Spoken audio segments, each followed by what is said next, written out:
আসসালামু আলাইকুম। তানিয়া রান্নাঘরে সবাইকে স্বাগত। আজকে আমি আপনাদেরকে তৈরি করে দেখাবো ভাতের চালের ঝরঝরে ভুনা খিচুড়ি। আশা করছি আমার আজকের ভিডিওটা আপনাদের ভালো লাগবে। ভালো লাগলে লাইক, কমেন্ট ও শেয়ার করতে ভুলবেন না। সেই সাথে আমার চ্যানেলটিকে সাবস্ক্রাইব করার অনুরোধ রইল এবং পাশে থাকা বেল বাটনটি অবশ্যই প্রেস করে রাখবেন, যাতে পরবর্তী ভিডিও আপলোড করার সাথে সাথে আপনাদের কাছে নোটিফিকেশন চলে যায়। তাহলে চলুন দেখে নেই এর পুরো প্রস্তুত প্রণালী। প্রথমে আমি এখানে একটা হাঁড়িতে দিয়ে দিচ্ছি হাফ কাপ সয়াবিন তেল। এর মধ্যে দিয়ে দেব 1 কাপ পেঁয়াজ। এখানে আমি মোটা করে পেঁয়াজটাকে কেটেছি, আপনারা দেখে নিশ্চয়ই বুঝতে পারছেন। এখন আমি এই পেঁয়াজটাকে কিছুক্ষণ নেড়েচেড়ে ভেজে নেব। খুব বেশি ভাজবো না, শুধু স্বচ্ছ কালার চলে আসলে এর মধ্যে আমি দিয়ে দিচ্ছি গোটা গরম মশলাগুলো। প্রথমে আমি দিয়ে দেব 4টা তেজপাতা, আর দিয়ে দিচ্ছি 5টা দারচিনি, সাথে দিয়ে দেব 5-6টা লবঙ্গ, আর দিয়ে দিচ্ছি 6-7টা সবুজ এলাচ। এখন আমি এই গরম মশলা দিয়ে আরও কিছুক্ষণ ভেজে নেব, যাতে গরম মশলার ঘ্রাণটা খুব ভালোভাবে বের হয়ে আসে। এই পর্যায়ে আমি দিয়ে দেব বাটা মশলাগুলো। প্রথমে আমি দিয়ে দিচ্ছি 1.5 টেবিল চামচ রসুন বাটা, 1 টেবিল চামচ আদা বাটা, আরও দিয়ে দেব 2 চা চামচ জিরা বাটা।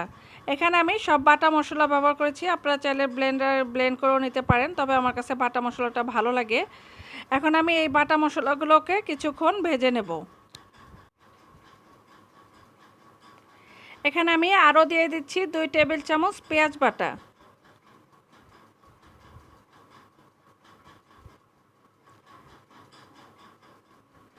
আমার বাটা মশলাগুলো মোটামুটি ভাজা হয়ে গেছে। এখন আমি দিয়ে দেব গুঁড়া মশলাগুলো। প্রথমে আমি দিয়ে দিচ্ছি হলুদের গুঁড়া হাফ টেবিল চামচ, লাল মরিচের গুঁড়া দিয়ে দিচ্ছি 1 চা চামচ, আরও দিয়ে দিচ্ছি 1 টেবিল চামচ ধনিয়ার গুঁড়া, 1 চা চামচ গরম মশলার গুঁড়া, দিয়ে দিচ্ছি 1 চামচ লবণ। এখন আমি এই সমস্ত মশলাগুলোকে আবারও মিশিয়ে নিচ্ছি। মেশানো হয়ে গেলে এখানে দিয়ে দিচ্ছি 2 টেবিল চামচ সরিষার তেল। সরিষার তেলটা দিলে খিচুড়ির টেস্টটা কিন্তু বহুগুণে বেড়ে যায়, সেই সাথে সুন্দর একটা ফ্লেভারও অ্যাড হয়। এখন আমি এখানে দিয়ে দিচ্ছি হাফ কাপ পানি। পানিটা দিয়ে মশলাটাকে আমি খুব ভালোভাবে কষিয়ে নেব। আমার মশলাটা কষানো হয়ে গেছে, দেখুন তেলটা উপরে চলে এসেছে। এখন আমি এর মধ্যে ডাল দিয়ে দেব। এখানে আমি হাফ কাপ বুটের ডাল রাতের বেলা ভিজিয়ে রেখেছিলাম, ফুলে ডাবল হয়ে গেছে। এখন আমি এই ডালটাকে 4-5 মিনিটের মতো কষিয়ে নেব।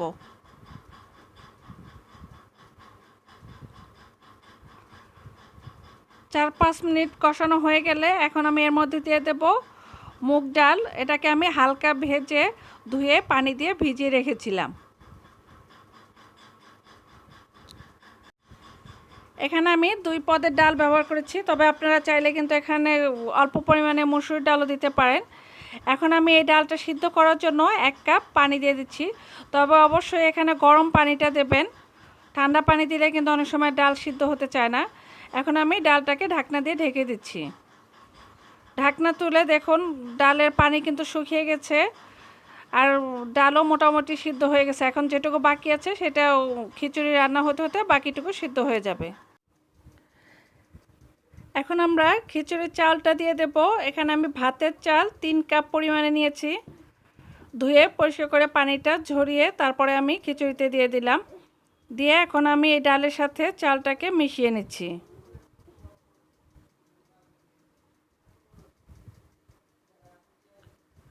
আমার চাল ডাল মিক্সড করা হয়ে গেলে এখন আমরা এখানে পানিটা দিয়ে দেব। যেহেতু এখানে আমি 3 কাপ চাল নিয়েছি, তাই আমি 6 কাপ পানি দেব। তবে আমি এখানে গরম পানিটা ব্যবহার করেছি, আপনারা অবশ্যই চেষ্টা করবেন গরম পানি দেওয়ার জন্য।